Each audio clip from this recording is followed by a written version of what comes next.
પણ ત્યારે બેટા સંભાળજો કે 12, 15, 14, 17, 18 ને 20 વર્ષની દીકરી કેવી હોય. અને 2023ની અંદર ગોપાલભાઈ સરસ મજાનો આપણા ભાવનગરની ભાવેણા અને ધરતીની અંદર એક સરસ મજાનો કિસ્સો બન્યો હતો. અને આ કિસ્સો આપણને બહુ સરસ રીતે સાબિત કરે છે કે દીકરી ક્યારે પૂજનીય હોય. સુભાષનગરની અંદર ભરવાડ સમાજ ઝીણાભાઈ ભરવાડને ઘેર જાન આવે છે અને એ જાનની અંદર બને છે એવું કે દીકરાના અને દીકરીના બંનેના લગ્ન હોય. દીકરાની જાન બીજે દિવસે સવારમાં ઘરને આંગણેથી નીકળવાની હોય અને જે દિવસે દીકરીના લગ્ન હોય ત્યારે એક બાજુ મામેરા વધાવાતા હોય, એક બાજુ ઢમક ઢમક કરતા ઢોલી છે એ આંગણે જાન લઈને આવતા હોય અને આ બાજુ વિધિની વક્રતાએ કાળના ક્રમે હેતલબેન જે દુલ્હન હોય એમનું હાર્ટ એટેકથી નિધન થાય છે. અને એવા સમયે શું કરવું? ઘરને આંગણે જાન આવીને ઊભી છે તો હવે જાનને પાછી વાળવી કે નહીં, સમાજના શ્રેષ્ઠ આગેવાનો જે ઘરના મોભીઓ હોય એ નક્કી કરે છે. અને ત્યારે ઝીણાભાઈ ભરવાડ દીકરીના પિતા એવું કહે છે કે ભગવાને જે કરવું હતું એ કર્યું, કાળિયા ઠાકરે જે કરવું હતું એ કર્યું, પણ હું મારી બીજી દીકરીનો હાથ છે એ આવનારી જે જાન છે એ પાછી ન ફરીને જાય એટલા માટે એના હાથની અંદર સોંપું છું. બીજી દીકરી છે એને તો પીઠી નહોત લાગી, એને તો માત્ર મહેંદી લાગી હતી અને એ બેનના લગ્ન હતા, ભાઈના લગ્ન હતા, એની મહેંદી લાગી હતી. એ દીકરી દુલ્હનના રૂપની અંદર સજ્જ થાય છે ત્યારે એની બહેનપણીઓ એવું એને કહે છે કે તું કહેતો ખરા એ ઘર તને નથી ગમતું, તું કહેતો ખરા એ પાત્રને તે નજરથી ક્યારેય નથી જોયું, તું કહેતો ખરા તને ગમે છે કે નથી ગમતું. અને ત્યારે 21 વર્ષની દીકરી હસતામુખે એવું કહે છે કે મારા પપ્પાનો નિર્ણય હોય ને એ મારા માટે આખરી નિર્ણય હોય અને મારા પપ્પા એક વખત નિર્ણય લેતા હોય તો એના માટે કદાચ મારે આ તો પરણવું પડે છે, પ્રાણ પણ આપી દેવાના થાય ને તો હું આપી દેવા માટે તત્પર છું. આ આપણા સમાજની દીકરીઓ છે, આ વીરાંગનાઓ છે. અને આવી વીરાંગનાઓ જ્યારે તમારે મારે આંગણે હોય ને ત્યારે એને કહી શકાય મારે ઘેરે લક્ષ્મીનો અવતાર, મારે ઘેરે દીકરીનો અવતાર. એને જોવું જ્યારે માં ખોડલ દેખાય, માં ભગવતી દેખાય, એ પણ ત્યારે દેખાય. આ દીકરીનું સ્વરૂપ એટલે આવું નિર્મળ છે, કોમળ છે, પવિત્ર છે. અને આજની દીકરી 21 વર્ષની છે ને એ પણ નિર્મળ ને પવિત્ર ને કોમળ છે જ્યાં સુધી એને કોઈનો સંગ નથી લાગતો. આ સંગ છે, જે આદત છે, એ ઘણી વખત આપણી અંદર એવા અવગુણો પેદા કરે છે. ઘણી વખત જ્યારે તમે કોલેજનો આસપાસ તમારા વિસ્તારની અંદર કોલેજ આવતી હોય ને તમે જોવો ખબર પડે કે આજની દીકરી ખરેખર મા બાપને ઉલ્લુ સમજીને, મા બાપને બુદ્ધુ બનાવીને કઈ દિશાની અંદર જાય છે.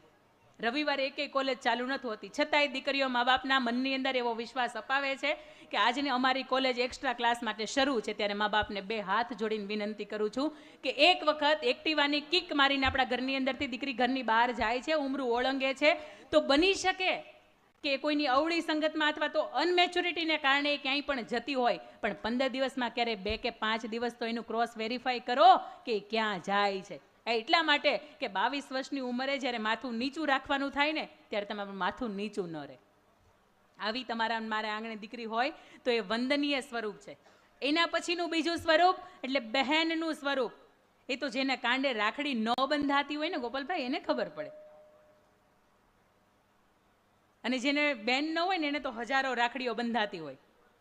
અંકિતભાઈને મારે બધા એવા જ સંબંધ છે કે રાત્રે 3 વાગે કોઈ સવાલ હોય ને તો એ સવાલનો જવાબ આપી શકવા માટે મને એમ થાય કે નહીં ગર્વભેર આપી શકાય, કારણ કે એક ભાઈ બહેનનો સંબંધ છે એ બહુ પવિત્ર સંબંધ છે. અને આના માટે તમારા લોહીના સંબંધની જરૂર નથી પડતી, માત્ર લાગણીના સંબંધની જરૂર પડે, માત્ર પારદર્શિકતાની સંબંધની જરૂર પડે છે. અને આજનો આ સમાજ એક સ્ત્રીને કોઈ પણ પુરુષની સાથે સ્વીકારવા માટે ત્યારે જ તૈયાર થાય કે જ્યારે કાંડે લાગણીનો જે ધાગો છે ને એ બંધાતો હોય. પણ ખરા અર્થની અંદર બેન કોને કહેવાય? બેન એટલે કે એવું અસ્તિત્વ કે જે ઘરને આંગણે પોતાના ભાઈને સાથે આવો પધારો પોતાના ભાઈની સાથે નાના નાના રિમોટ માટે, પોતાની જગ્યા માટે કે પોતાની કોઈ પણ વસ્તુ માટે એ ઝઘડી લેતી હોય. અને એ ઝઘડી લેતી હોય એવી અવસ્થામાં જ્યારે એના 22-25 વર્ષે સગપણ થાય અને એ જ્યારે સાથ છોડીને ઘરનું પિયરનું આંગણું છોડીને એ ઘરની બહાર જ્યારે પગ મૂકતી હોય ત્યારે 10-10 પધારો ત્યારે 10-10 પોતાની આંગણી છે ને એને જબુડે છે. અને આજે પણ જ્યારે તમે રફાળા ગામને આંગણે જાઓ છો ને ત્યારે એ પંજા છે ને એ યથાવત છે. એ 10-10 આંગળીઓના પંજા એટલા માટે તમને ભીતે દેતી જાય છે કે ભાઈ આજ સુધીમાં ઘણી વખત તારી સાથે ઝઘડી હશે, કોઈ વસ્તુ માટે લડાઈ થઈ હશે, પણ ભાઈ આજથી અમારે 10 આંગળીના પંજા છે એ હું તને આપું છું, આજથી આ 10 આંગળીના નિશાન છે એ હું તને આપું છું, મારે તારું કંઈ ન જોઈએ, બસ મારે ઘેર આંગણે મારો પ્રસંગ આવે ને ત્યારે એને શોભાવવા માટે તું ₹1.25 લઈને આવી રહેશ ને તો પણ મારા માટે વસૂલ હશે. અને આવી બહેનોને સવિશેષ એટલા માટે વંદન હોય કે આજની દીકરી જ્યારે પરણીને સાસરે જતી હોય અને જ્યારે પોતાના પરિવારની અંદર સંકટ આવતું હોય, કોઈ આર્થિક સંકટ આવતું હોય, ત્યારે એ દીકરી પોતાનો ભાગ માંગવા માટે પોતાના પિયર, પોતાના ભાઈની સાથે, પોતાના પપ્પાની સાથે, પોતાના મોટા બાપુની સાથે આ ઝઘડી લેતી હોય છે. અને આવા કિસ્સા આપણે ઘણા બધા જોયા. જયશ્રીબેન, આવા કિસ્સાઓ આપણે ઘણા બધા જોયા છે કે જ્યારે દીકરીના જીવનની અંદર આર્થિક સંકટ આવે એટલે અહીંયા એવું કે અમારો ભાગ અમને આપો. પણ સુરતની અંદર એક સરસ મજાનો કિસ્સો બન્યો હતો. અને જ્યારે દીકરી ચારમી જ્યારે મામેરા વધાઓની વાત મૂકતી હોય ત્યારે આ વાત સત્ય ઘટના આપની સમક્ષ પ્રસ્તુત કરતાનું એક ગર્વ થાય કે એક સરસ મજાના દીકરાના લગ્ન 2-3 કરોડના ખર્ચે આ સુરતના આંગણે થયા. ત્યારે ભાઈ એટલો બધો કેપેબલ હતો કે 21 લાખ રૂપિયાનું ટોપલો ભરીને મામેરું લઈ આવ્યો. અને ત્યારે 2000ની નોટ ચાલતી હતી. એટલે પહેલી વાર મેં મારી જિંદગીની અંદર 21 લાખનો ટોપલો જોયો હતો. અને એ પરિવાર ખૂબ અંગત થાય છે. એમને ત્યાં બીજો પ્રસંગ આવ્યો, પણ ભાઈને ત્યાં એ સમયની વક્રતાની સાથે થોડુંક નબળું થયું. અને જ્યારે બીજો પ્રસંગ આવ્યો ત્યારે પહેલી વખત 21 લાખ રૂપિયા મામેરું ભર્યું હોય એટલે બીજા પ્રસંગની અંદર પણ ભરવું પડે, એ ક્યાંક જવાબદારી આવતી હોય. જ્યારે બીજી વખત દીકરીના લગ્ન હતા અને મામેરા વધાવાતા હતા અને ત્યારે એ ભરતભાઈ મને એવું કહે છે કે બેન અહીંયા આવ્યા જ છો ને, લગ્ન ગીતનો મંચ પણ છે તો 2 શબ્દ બોલો. અને ત્યારે એ ભાઈ 18 લાખનો ફરીથી ટોપલો લઈને આ બેનને આંગણે આવ્યો હતો. અને ત્યારે મને ક્યાંક અંદરથી સંકોચ જેવું થતું હતું, પણ છતાંય હસતા મુખે એ શબ્દ મેં બોલ્યો હતો કે બેન તમે પહેલું મામેરું 21 લાખ રૂપિયા હસતા મુખે વધાવ્યું હતું. તો આવો ને આપણે કંઈક આજથી જ નવો શરૂઆત કરીએ.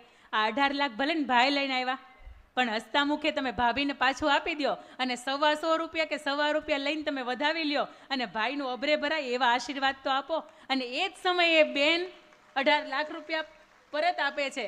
અને ત્યારે ભાભી એવું કહે છે કે તમારા ભાઈને પહેલી વખત સારું હતું કે તમારું ભરી શક્યા હતા, પણ આ વખતે અમે 3.5% વ્યાજની સાથે તમને 18 લાખ રૂપિયા લઈને આવ્યા હતા. બેન તમારો ખૂબ ખૂબ આભાર, કે તમારો ખૂબ ખૂબ ધન્યવાદ કે આ વ્યાજના ચક્કરમાં અમે નહીં ફસાઈએ. આવી પણ બહેનો હોય ને તો એ બેન વંદનીય હોય. અને જ્યારે બાના અને બાપુજીની અવસ્થા આવે અને ભાગ પાડવાના થાય કે એનું શ્રાદ્ધ વિધિ હોય કે ત્યારે મોટો ભાઈ એવું કે આખી જિંદગી તો મેં રાખ્યા હતા, એટલે હવે અંતિમ સમય છે કે અંતિમ શ્રાદ્ધની વિધિ છે, એની અંદર જે તમારે પેમેન્ટ આપવાનું થતું હોય તો હવે નાનો ભાઈ આપશે. ત્યારે બેન એવું કહેતી હોય કે મારી પાસેથી પણ મારો એક પણ ભાગ પાડો ને, તમારે ઘટતા હોય તો હું આપું, પણ સમાજ માટે તમે એની જે ક્રિયા કરો છો ને એ સારી કરો. દીકરી જ્યારે આપણા આંગણેથી એક બહેન સ્વરૂપે જ્યારે પાછી આવતી હોય ને પિયરમાં, ત્યારે એક ભાઈ તરીકેની જવાબદારી બને છે કે આપણા આંગણે આવીને ક્યારેય એને દુઃખ ન થાય, એના પ્રસંગોની અંદર પણ એને ક્યારેય દુઃખ ન થાય. આવો એક ભાઈ તરીકેનો સંબંધ આપણે પણ નિભાવીએ અને એક બેન તરીકેનો સંબંધ આપણે પણ નિભાવીએ કે જ્યારે આપણને ખબર છે કે આપણો પરિવાર, આપણું પપ્પાનું ઘર એટલું બધું કેપેબલ નથી, ભલે જેઠાણીને 1 લાખ રૂપિયાનું મામેરું આવે, તમે તો ₹1 હસતા વધાવીને લઈ લ્યો છો ને, તો એ સમાજની અંદર એક નવો કિસ્સો મૂકો છો કે આવી બેન હોય ને તો વંદન કરવાનું મન થાય. અને એના પછીનું આ સ્ત્રીનું વંદનીય પાત્ર એટલે ત્રીજું સ્વરૂપ પત્ની. ઘણા એવું કહેતા હોય કે આ તો પત્નીના પગ દબાવે છે, ઘણા એવું કહેતા હોય કે આ તો પત્ની કે એમ કરે છે, અને ઘણા ઘરની અંદર પાછું ચોથા ફેરાને આગળ રહી ગયા હોય તો એને એમ હોય કે આખી જિંદગી આપણે આગળ જ રહેવાનું છે. અને એમાં પાછી પહેલી કહેવત કે લેડીઝ ફર્સ્ટ, એટલે વાતની અંદર કે તમે કાંઈ બોલો માં, અમને આગળ રહેવા દો એમ. અને અમને આ 5000 વર્ષની સભ્યતા પછી માંડ માંડ કોકે આગળ કર્યા છે. ઘણી વખત આવું થતું હોય, પણ એક પત્ની તરીકે તમે કેવા હોય તો આ સમાજની વચ્ચે દાખલો બેસી શકે.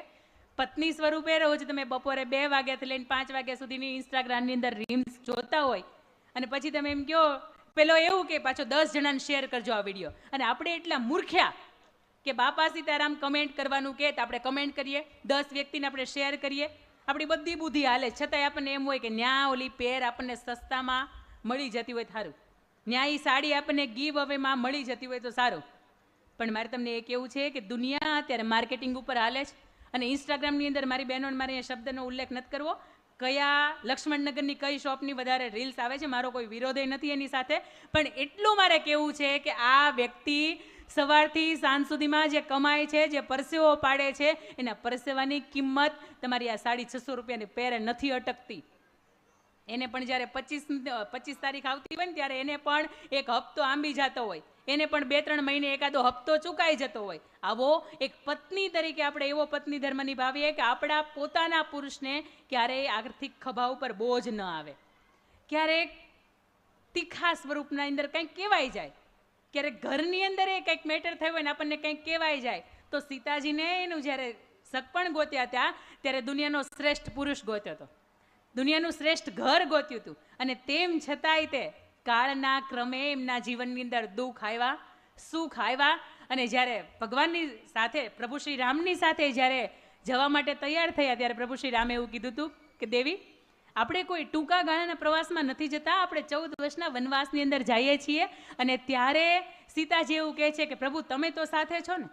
ત્યારે પ્રભુ શ્રી રામ એવું કહે છે કે તમારે ત્યાં વાસણ કપડાં બધું જાતે કરવું પડશે, ત્યાં 56 ભોગ આપણને જમાડનાર કોઈ નહીં હોય.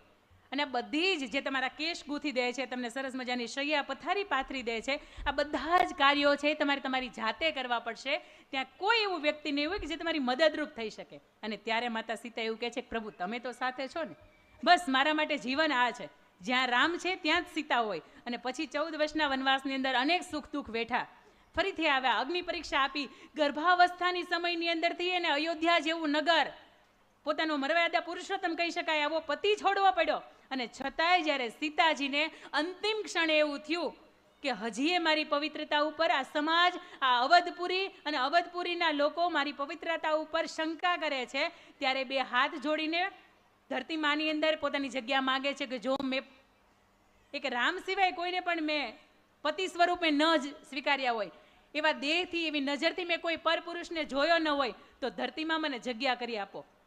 અને આ શબ્દો પૂરા થાય છે ને એ જ સાથે ધરતીમાની અંદર જગ્યા થઈ જાય છે. અને ત્યારે જે પેલો ધોબી એને એવું કહેતા હતા, અને જેના લીધે પોતાને ગર્ભાવસ્થાની અંદરથી ઘરની બહાર જવું પડ્યું હતું, ત્યારે ધોબી એવું કહે છે કે માતા દેવી અમને માફ કરી દો. અને ત્યારે પણ એ પ્રભુ શ્રી રામને 2 હાથ જોડીને એવું કહે છે કે આ બધાય જેવા તમે લવકુશને પ્રેમ કરો છો ને, આટલો જ પ્રેમ તમે અવધપુરીના દરેક લોકોને કરજો. અને ત્યારે રામથી એને અસંખ્ય દુઃખ મળ્યા હતા.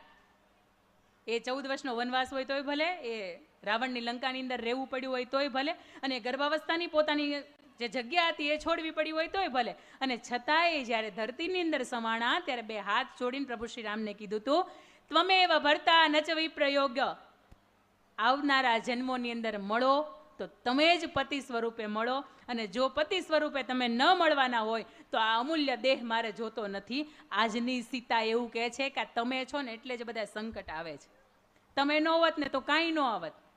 પણ આજની પત્ની સ્વરૂપે જે જીવન જીવતી મારે દરેક સ્ત્રીને એ સંદેશો છે કે જીવનની અંદર સુખ દુઃખ આવશે,